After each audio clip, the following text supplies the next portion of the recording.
Welcome into the Hot Read Podcast, live from London. I'm your host, Easton Freeze, director of published content here at Broadway Sports Media. We're also brought to you by the 440 Podcast Network, as my buddy producer JT, who joins me as always, is fixing our situation here. JT, how are you? We are back from the Titans game live at Tottenham Hotspur Stadium. It was a day.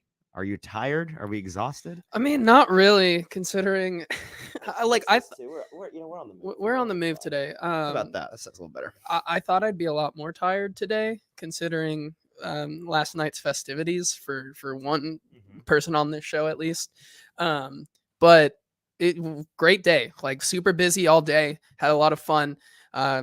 And obviously the game has a lot of narratives that we get to talk about. Plenty to talk about. There's not promising it's good or fun or positive, but plenty to talk about. Yeah, we've got a lot of Titans to break down for you. Would love to hear your thoughts, comments, questions, observations from the game. And to do that, you have to go on over to Broadway Sports Media's YouTube page. Join the comment section like Zdean and Wyatt already have. Appreciate you guys being here with us live on for those in the States, Sunday afternoon. Hope you're enjoying. 7 people here. Thank you for wanting to come talk we Titans were worried instead of watching the witching hour right now. So I'm glad that we have some people true who sickos. Yeah, right. Absolutely. Yeah. So join our conversation. Go over to Broadway Sports Media's YouTube page and be active in the comments there. Give us your thoughts like Wyatt and Zdean have. We'll get to all of them eventually, I promise. JT, at the top, let's talk about just the whole situation at the stadium, the game day event, the atmosphere. What was your favorite part about taking part of an international NFL game? It's not like they are at home. There's a difference to it, really. Yeah, and I would say that the British are no better than Americans, in the sense that, like a lot of people in America get they get ridiculed for singing songs like Sweet Caroline and Mr. Brightside. That's but right. That in this entire stadium today, even after they turned off Mr. Brightside and Sweet Caroline, you'd think that you'd be ridiculed for not singing based on the participation. I mean, it was loud. It was everyone was having fun. So you saw, as we said, I think it took us right when we got to the press box. It took myself, you, and Nick Suss of the Tennessean, along with some other media folks, maybe 15 minutes to find every single jersey. And really, that was about 3 minutes of looking. You found 27 of the teams. Yes. And then it was like, it's tough to find some LA teams, tough to find an Arizona team. But we did eventually, well before game time, find every team's jersey represented in the stands. So it was like an NFL international summit. It was fantastic. Really? And there were fans of all kinds there. You could tell a number of fans were there for obviously one team or the other, but some were just there to take in the spectacle. Luckily, they ended up getting a game that was not entirely uncompetitive. It sure could have been more exciting than it was. If they came for a field goal fest, boy, did they leave entertained.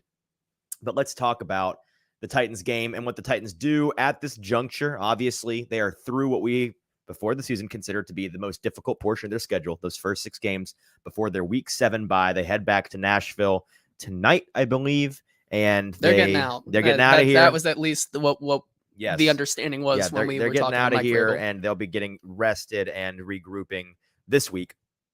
But the quarterback situation is the number one thing that we should talk about here at the top of the show, because this was already going to be a point in the season, an inflection point where we had this conversation. We knew it. We talked about how we're going to be talking about it at the beginning of the year.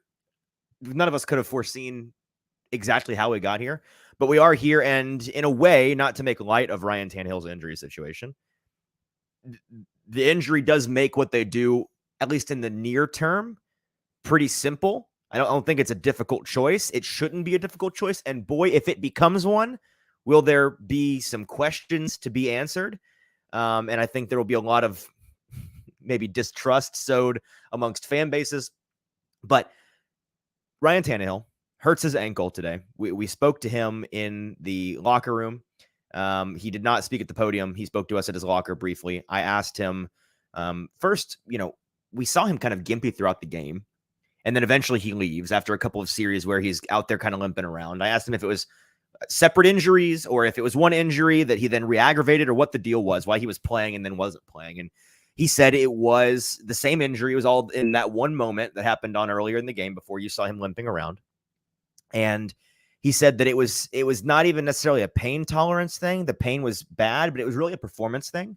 You saw him come out of the game shortly after he makes that really momentum killing interception, the deep shot down the right side of the field to an open Chigakonkwo, a ball that's underthrown. The safety makes a nice play on it, gets the interception, and all the Titans momentum where they were outscoring the Ravens in the second half 10-0 at that point, marching down the field, dictating the pace of play with the rushing attack.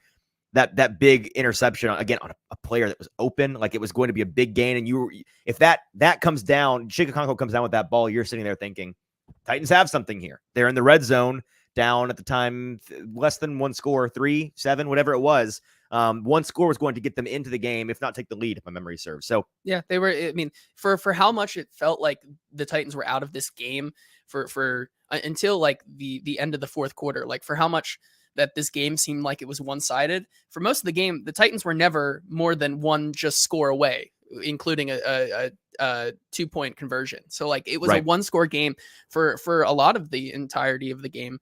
And like you said, that momentum killing interception there, which Ryan, after the game when we talked to him, kind of also explained that like he thinks that he just couldn't put any weight on it, couldn't get that push that you need to get the ball all the way there. And so that's why it was underthrown, which and they were trying to get kind of two today that Ryan maybe underthrew both of them to Chig today, which is so frustrating because you see it every game now that they love to bring Chig on that outside, like, and get him going right before the snap. A player being schemed open. And he is getting open. It's just the ball is not getting there. Yeah, so that's what I was getting at with Tannehill. He does not. I mean, I'm not going to sit here and try to feed you excuses for why the interception was thrown, but I will tell you that, don't shoot the messenger. Ryan Tannehill does not make excuses really ever. And when he does, that means something to those of us that are talking to him every day. He said explicitly, the reason why that ball was underthrown was because I could not step into the throw, a deep pass. I couldn't get any weight on that foot, and I couldn't get any oomph behind the ball. And when he does that, because we ask him about interceptions and mistakes all the time, and we give him so many opportunities to make excuses like that, and he always refuses to make them or takes responsibility himself, even when there's reason to believe maybe it's not his fault. For him to explicitly say that's what happened, I believe that is what happened. And so that was where he talked to Tim Kelly, and they kind of, Mike Vrabel was involved. They decided he was going to step out, get the x-rays. X-rays we asked him about. He didn't really give us a definitive answer on that, which signals that they weren't really like that in terms of bones. Doesn't seem like there's going to be a break of any kind that he's worried about, but it's you need an MRI. He's going to be back to the States. Ice compression stem on the plane ride back, and then you get that MRI when they get back to the States. So whatever the case is, whether it's a traditional sprain, a high ankle sprain, we're not doctors, but that's, twice last season he dealt with those kind of injuries on that same ankle, got that tightrope surgery at the end of the year, coming back off of that for the first time this season, and is now in a situation where it seems like that's probably in the neighborhood of the situation that he's dealing with right now. We look back at last season and think, okay, how quickly did he come back? When was he available? And he was out for a number of games, not just 1 week at a time. Both times he was out. I believe it was 2 and 3 games, or 3 and 4, if I'm not mistaken, but it was a handful each, right? And so that gives us reasonable evidence to conclude that 1 week off of the bye probably is not going to be enough time for him to get back. Maybe we're wrong, and maybe then we have a different conversation on Friday's show or on next Monday's show over the bye. But for now, I'm going to operate under the assumption that he's not going to be available for the Titans' first game back in Week 8 against the Falcons at home. That means we have to discuss what the Titans should do at quarterback. And obviously today, Malik Willis comes in. I saw some folks on Twitter asking, why did Malik come in? Well, because he's the only guy that can come in. Yes. Will Levis wasn't active today. He is the emergency quarterback. But as long as you have a backup, you do not have an emergency. Yes. Right. And it was so funny. They're like, a lot of mentions today when we were just kind of reporting on the game throughout, and when that kind of came down, and it was a lot of like, man, Malik Willis is still beating out Will Levis this like far into the season. I was like, brother, he is the only quarterback that is eligible to come into this game. Like, so like, even if they wanted and do think Will Levis is better, Currently, they did not have it in mind that this was going to happen to Ryan Tannehill. So they were just going with standard procedure, which is Malik Willis is as the backup right now. And of course, he has to come into the game. Now, if Will Levis, we don't know, So like, I agree with you. Let's talk about that, because that's the decision that the Titans have to make now. They have a 14-day period to decide whether they roll with the guy that has been the backup, but technically every game so far this season, or the guy that they went up in the second round to select this season, the guy that Rand Carthen, the current GM, selected, the guy that all traditional indicators point to them thinking maybe the future for this team. The choice here is obvious, I think, to everybody. I think that the opportunity that they have to find out what they have in Will Levis is one that the Titans cannot mess up. And I'm not saying they won't. They may, but they cannot afford to mess up this opportunity. You have the perfect excuse to get an opportunity to see what Will Levis is mid-season. There's a chance that you have him come in and he looks very bad. And in that case, maybe you consider other options coming back. Or if you've gone to the point where you're 2-6, 2-7, and you think that you're out of the race, you're non-competitive, you're looking to the future, then you keep him in. You continue to give him maybe a chance to develop over the season. This is not a great supporting cast he's going to be coming in to play with, we're imagining. So, maybe you think, give him a chance to develop a little bit because he's not getting a lot of help. And so then you go in, and if by the end of the year, he's still not playing well enough to make you think that he's the future, you're still uncompetitive. Well, congratulations. Will Levis has bought you a ticket to a high round first round pick. Not super likely, but a possibility. Also a possibility that comes in, he plays well enough for you to be like, okay, let's go ahead and pull the tab on our Will Levis free trial. Okay. Which is going to extend for about 2 months here. We're going to get 11 games out of this guy. We're going to get a good, firm, hard, long 2.5 month look, almost 3 month look at what we have in Will Levis. Maybe he gets us to a really frustrating 8-9 record, 9-8 record, 7-10 record, which people are online are talking about right now being the last thing you can do. You absolutely cannot get to that record this year. I think that is not really thinking it all the way through, because JT, if you get to an 8-9, 7-10 record, and you're not in the playoffs, you have a mid-round pick, whatever. But in doing so, over the last 11 games of the season, Will Levis has looked like the guy, has looked like a guy that's, give him a full season, and this guy can be a starter for us. He is potentially our quarterback of the future. Then you've not wasted your season. You've actually done something really productive and helpful to your franchise's future with that season. And that's what they absolutely have to do. Now, that is not to say that Malik Willis should be judged on what he did today, right? Because I don't think you or I really agree. I don't think you or I think that the situation he was put in was a fair one. It wasn't. And even still, like, you have to, like, it's not fair, but he did come into the day, I think, expecting that as a backup quarterback, you have to be ready to go. Sure. And when he goes in there with a game that is still, when he does go in, it is still obtainable to win. They were still in a spot that if you drive down the field like that, that you have a chance to win. It was a one-score game. It's a portion of the game time that he was in. Then it was a two-score game. And they have a chance. Very not impressed with what he did today. He looked very panicked and very Malik Willis-esque, as he has in the past. Right.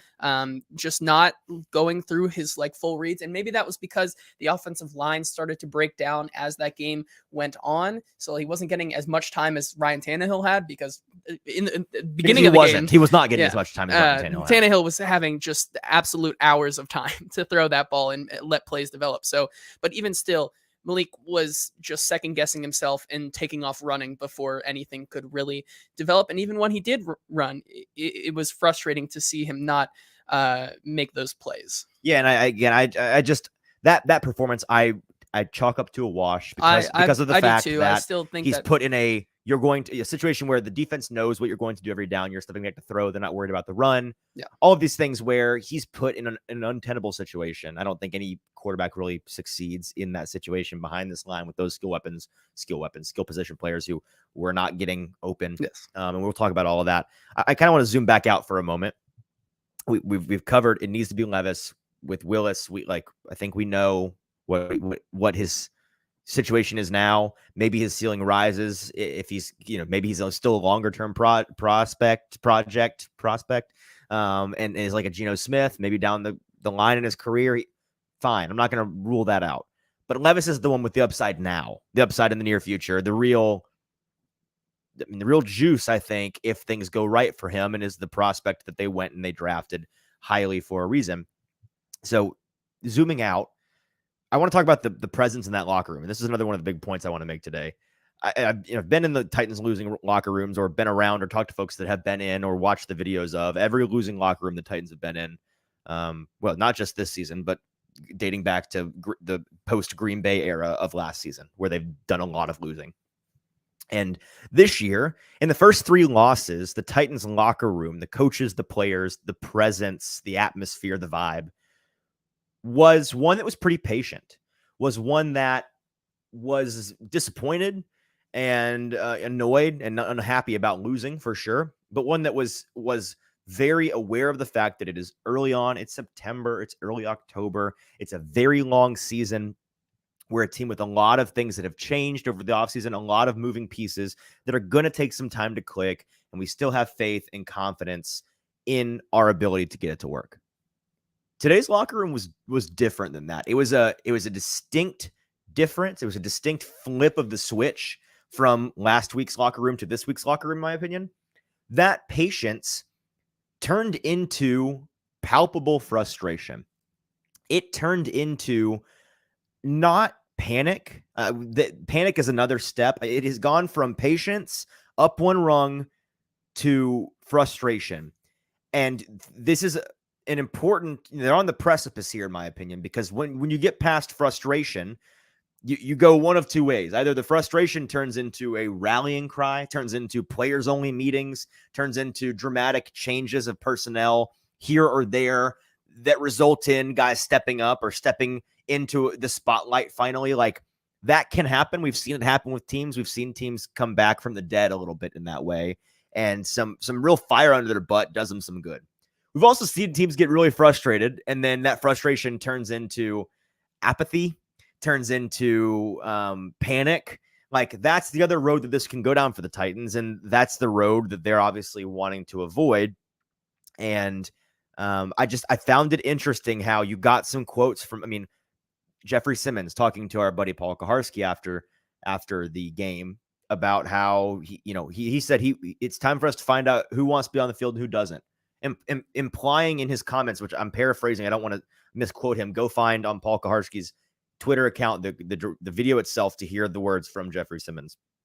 But Paul took it to mean, I took it to mean, and implying of the fact that there may be some Titans that are some 8-4 guys still, some guys that maybe don't want to be out there right now, or maybe some guys that Jeffrey or some other players are suspecting of not giving their all. Again, I'm not trying to put those words in Jeffrey's mouth. If that's not what he said, I'm sure he'll clarify later this week. If that's not what he meant, I'm sure he'll clarify later this week. But that's what I was getting from that message from him. We heard Mike Vrabel in one of the most candid messages he's given at the podium this season talk about how there may be some things on this team that aren't fixable. He was asked, we're kind of getting to a repetitive stage of coach better, play better, got to do better protecting the quarterback, got to do better establishing our dominance in the trenches, got to do better on the secondary, not letting the guys get behind us, got to do separate, like all these things that we need to do better, coach better, play better. And at what point does it become so repetitive you're just banging your head against a wall and it's not working? You're not seeing progress. And he said, there may be some things that he said, I don't know. There may be some things we can't fix. He did say he said, I'm not going to stop trying, even if it's the case that they can't be fixed and that the personnel that they have limits them, or whatever the case may be. He's not going to stop trying, but he did finally admit that maybe now I think that is something that he'll probably regret having said. That felt like a rarely do you get Mike Vrabel in the heat of the moment kind of thing. That felt like something that he may have stepped away from the podium and been like, I wish I didn't phrase it like that. But there were times when he looked on the sideline like a coach that one could reasonably read on his face is frustrated by the fact that he knows he's kind of hamstrung by some things. Yeah, I think so for sure. And another big part of his message today is that Because I think also PK was asking him about like what is your message right now To the players, to right? the players, and he just very much just gave him an answer of I don't know. The biggest thing right now is to get these guys back to Nashville, get them the treatment that they need, get them all the things that they need to get right for after the bye, and then we'll regroup and refocus. So I don't even think I don't think he knows exactly what his message is right now. Obviously, I think that whether he'd admit it or not, most likely would admit it, that this whole London thing for him is kind of a pain in the you know what. You think he him. doesn't like all this nonsense? That's crazy. I have no idea why he wouldn't like all this nonsense. So I think this really is for him still in this team. This game in the grand scheme of things, besides, of course, your quarterback one getting hurt in this game. Sure. It really doesn't matter in the grand scheme of things that much. And it's more important to get these guys back and kind of reevaluate where you are. All right, let's get to, before we move on, let's get to some of the comments here, which we promised we would get to. Zedine saying the Tannehill injury is actually perfect, forces the Titans to see what they have in the young quarterbacks that they have. Absolutely. And I think Wyatt is in agreement. It's like the thought of the unknown right now. Sure. With him, I think plays into a big. You need part. known quantities so that you can move forward. You can't be operating on guesses and evaluations. I agree. Zach Riley saying that we help with the depression. Happy to help. Joseph Allen has us pulled up with Red Zone muted. Appreciate you, Joseph. Let's see. Start Levis from Woodron, who says that he's seen enough of Levis. Get the mayo in that coffee and let's go. It's a bummer we didn't trade Tannehill this offseason. Wyatt says the mayo stonks are going up. Absolutely. Z-Dean mentioning how Kyle Hamilton took out 2 of the Titans players in Josh Wiley and Chris Moore with at least one dirty hit and another hit that I'm not going to say was dirty, but was a concussive hit on Josh Wiley. Definitely a very dirty skit. That hit on Chris Moore happened right in front of us in the press box. A scary thing to watch in real time. One where you don't have to be a doctor to know that guy is concussed. Yes. Like you saw him trying to get up. One of the scariest part of a bad concussion hit is not the hit itself, right? At least to me, it's when this guy starts to get up and you can tell like he's not in there right now. And that's terrifying. And you're like, sit down, just chill out for a minute, relax. Yes. And some players were having to hold him up, and the trainers were having to hold him up, and we didn't really get an update on how he is. Luckily, the bye is this week, but it's the kind of concussion where you wonder whether or not that might be more than a 1 week thing. We'll see. For Chris Moore, I would probably go into it expecting it to be more than a 1 week thing. We kind of saw kind of the almost very similar injuries in terms of concussion with Treylon Burks last year. Absolutely. Like very much happened the same exact way. The crossing route where the initial defender is there to make the tackle, tackling you in the direction that you're heading. The other defender comes across and head-on collision, one-on-one, nails you, crown of the helmet into the ear hole, sends his helmet then a second blow, pounding into the terrible turf. That's how crazy this game was. Was that one of the biggest narratives going in was the turf, and not a single one of us in the reporting pool thought to ask anybody about the turf after the game. Right. We had a million other questions to bring up. Let's see. Solar saying that JT looks like Sam Hartman in 5 years. Oh, you mean the owner of the Southern Californian Trojans? That guy? Yeah. I'm having a great week. People are likening me to Sam Hartman. They're likening me to a Tampa Bay Lightning player in Brandon Hagel, who a lot of people love to thirst trap over. So I'm having a great week. So thank you for that one. I appreciate that. Cloudhouse ENT says, Lord, how many QBs are they going to draft? Well, if the 3 guys they have right now aren't the answer, and one of them I think we know isn't, another one, at least one more. So, and that would be super frustrating, right? Because I think this weekend, as we were driving up to the stadium in the bus today, we're just talking about how deep this draft class would be this year with skill positions. So not to get off track, but like if you have to go back to the well, which is the quarterback position is deep this year, but there's so much more talent out there. And there's a lot of need as well. Yes. Okay. A couple more comments here. Wyatt says we've got a firm, long, hard 2.5.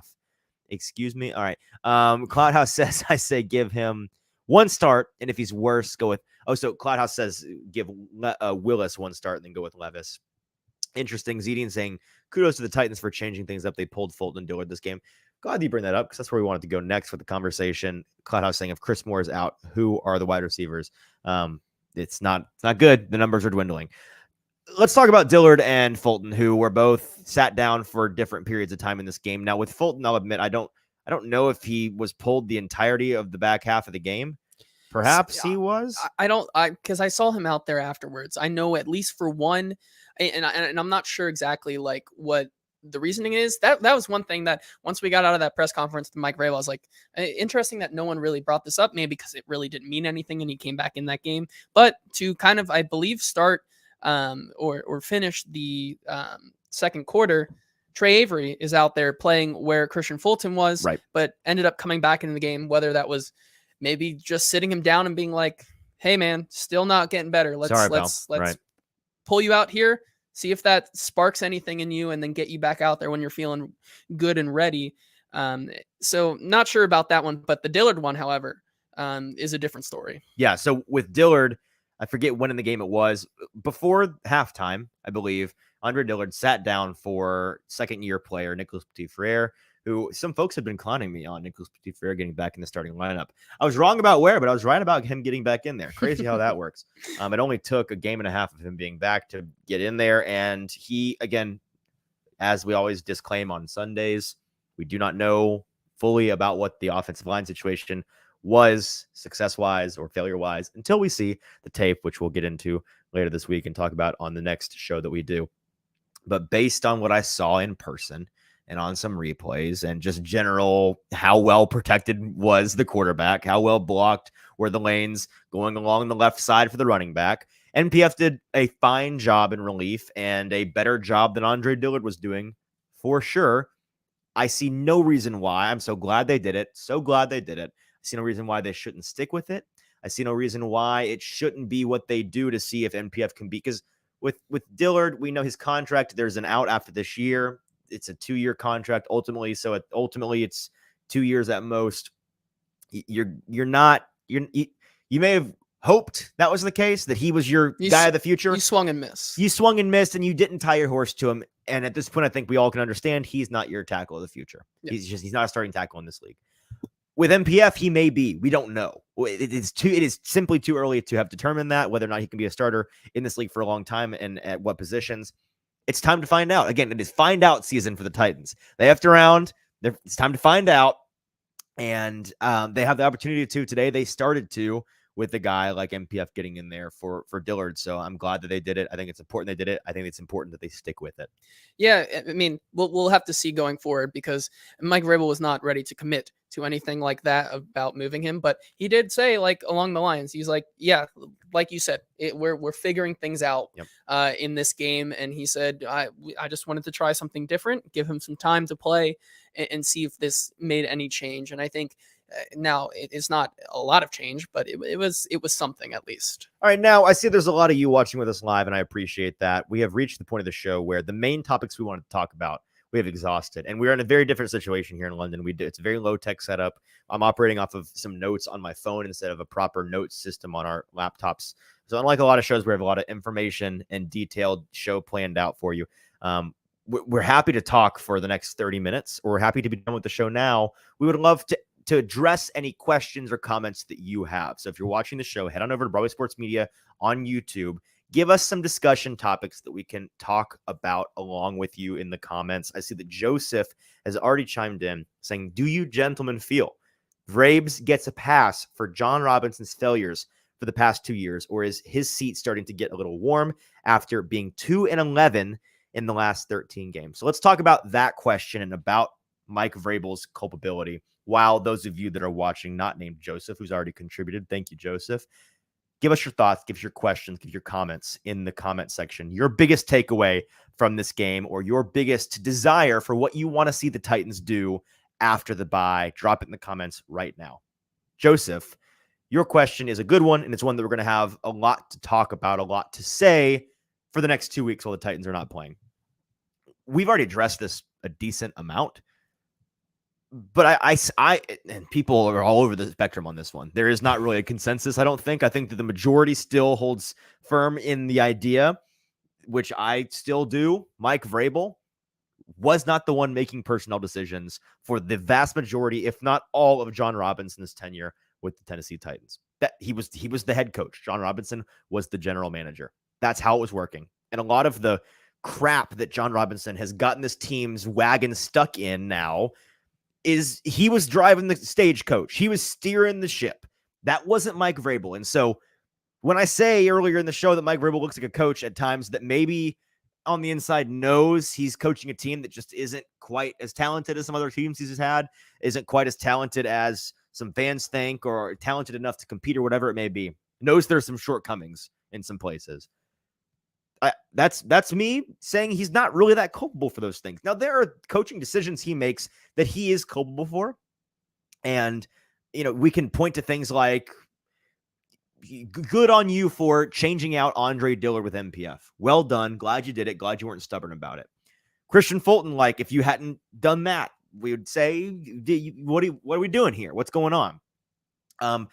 Things where it's obvious coaching decisions, like with Craig Ackerman and the conversations he has with his players, Kyle Phillips, trying to field that punt with 1 second to go in the first half, muffing it and giving the Ravens 3 free points before the half. We had that conversation with Vrabel afterwards. We had that conversation with Kyle Phillips afterwards, who was very forward with the fact that it's on me. I made a mistake. I let the team down. Got to find a way to be better. No excuses. Good on him. He's very disappointed and beaten down when we spoke to him after the game. So upsetting for him as a person that he had to deal with that, but he handled it like a man. And I do think that he will be better going forward. It's continuing to hammer home the idea where I've done a 180 in the last 2 months, and it's like, this guy may be the most talented returner, but for a couple of different reasons, he should not be your punt returner. He should be your receiver exclusively. That being said, I think that Vrabel, I don't know. What are your thoughts on Vrabel's culpability? I don't hold him responsible for a lot of the personnel shortcomings. I actually don't really hold him responsible for any of the personnel shortcomings.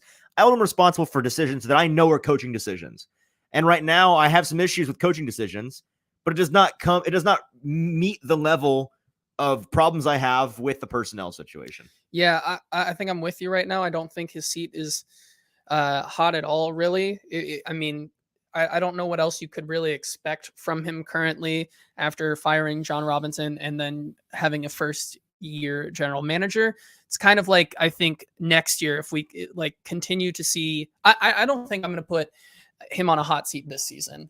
I think going into next season, if we see more of the same, then we can start having that discussion. But for right now, I like you said, I think he's been handed the cards that he's dealt, and he's trying his best to use them to the best of his ability. And Zedine chimes in, why is Kyle Phillips still returning punts? Absolutely, that is the question. That is the concern. Why, God, why, please, why, in the name of Michael Scott? In the words of Michael Scott.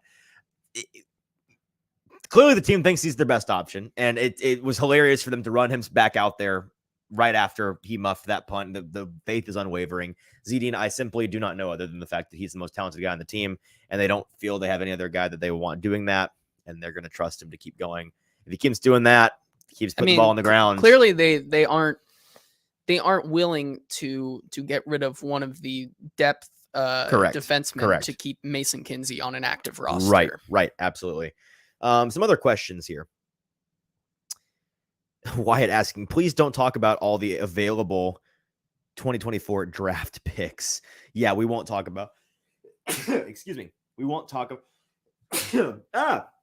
Excuse me. I'm allergic to talking about how bad the Titans are right now. Please. Just about the fact that the Titans don't have many picks. Yeah, that's a concern. And you know what? The trade deadline coming up in 3 weeks, a little more than 3 weeks, I believe. So there's opportunity for the Titans with some veterans that will be of interest around the league to recoup some of those picks. We'll see. But right now, you're right. Limited selection for them. Claudia and T asking about the trade deadline. Let's mention the trade deadline real quick, just about whether the Titans are sellers. I think that there's an argument to be made that they should be, obviously. Whether they will be or not, I lean still towards no. Again, I don't think this team is ready to give up on being competitive this year. Right now, I think the Jaguars are still beating the Colts pretty handily. Last I checked, if I'm wrong, somebody in the comments correct me. That's what it was when we started the show. It looked like they were going to win that game. Houston, I'm not sure if they even see them as a threat, but so far they seem to be.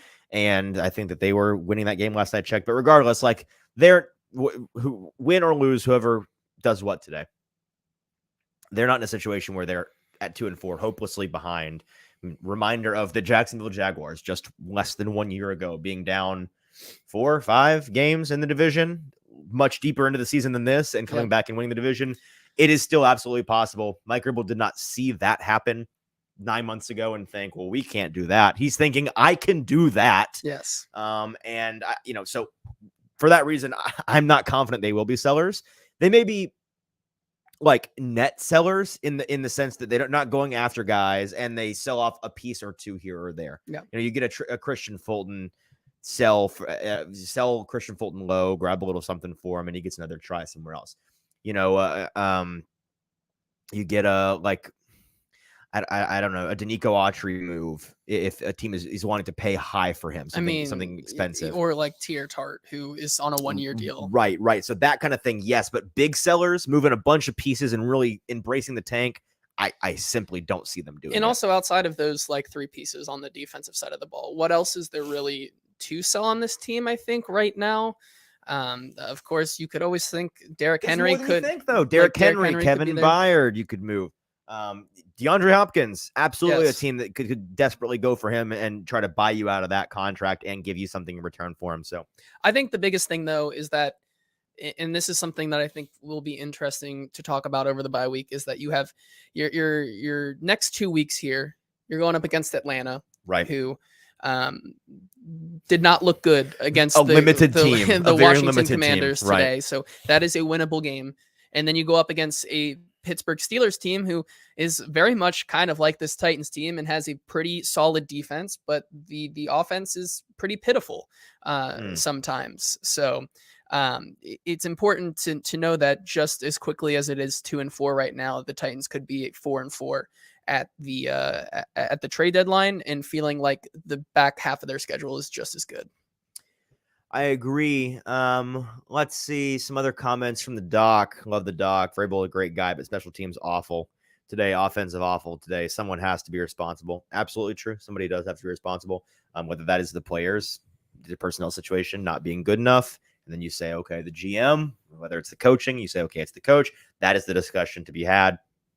And with the GM, even then, you say, oh, he's been here for, maybe the blame's on the old GM. This guy's been here for 10 seconds. The last question we can talk about today, from AJ a couple moments ago, asking, how would you grade all of Rand's draft picks and free agent pickups? Now we're not going to go person by person. No. I saw the big look on your face. We're not going to do that.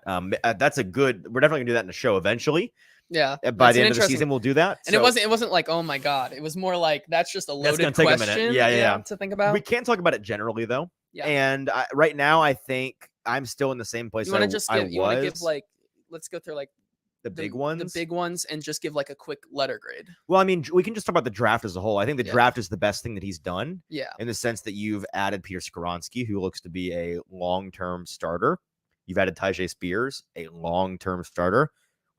Hopefully we're about to find out that Will Levis is like whether he or not he is. We'll be finding that out quickly. Hopefully, getting a chance to see it. Going one pick past that, as I tweeted out earlier today. If Josh, mea culpa from you, if Josh, we won't know. Well, not yet. Okay. But if he doesn't have that concussion, they've been using him a lot more. Sure. In the past couple weeks, so maybe I would eat crow on that one, maybe. But so it looks like the draft class as a whole is successful early. Again, it is too early to grade these things, but you're asking for an early grade. We're giving you our best shot at an early grade. Free agency wise, it's a very hit or miss. It's very hit or miss. I'd say like 50-50 on that one for sure. Right, I agree. So because you've got some guys like I think Aziz Al-Shaair has been a nice pickup. Sean Murphy Bunting has been probably the best of the pickups in my opinion. I forget DeAndre Hopkins and Sean Murphy Bunting. Those two I've been really fond of what they've done. Mm-hmm. Arden Key has been up and down, but I think a net positive. Not amazing, but certainly a starter and filled a need for you. And then you've got some guys that have been misses, right? You really the biggest is Andre Dillard. Yep. Am I actually just conflating Andre?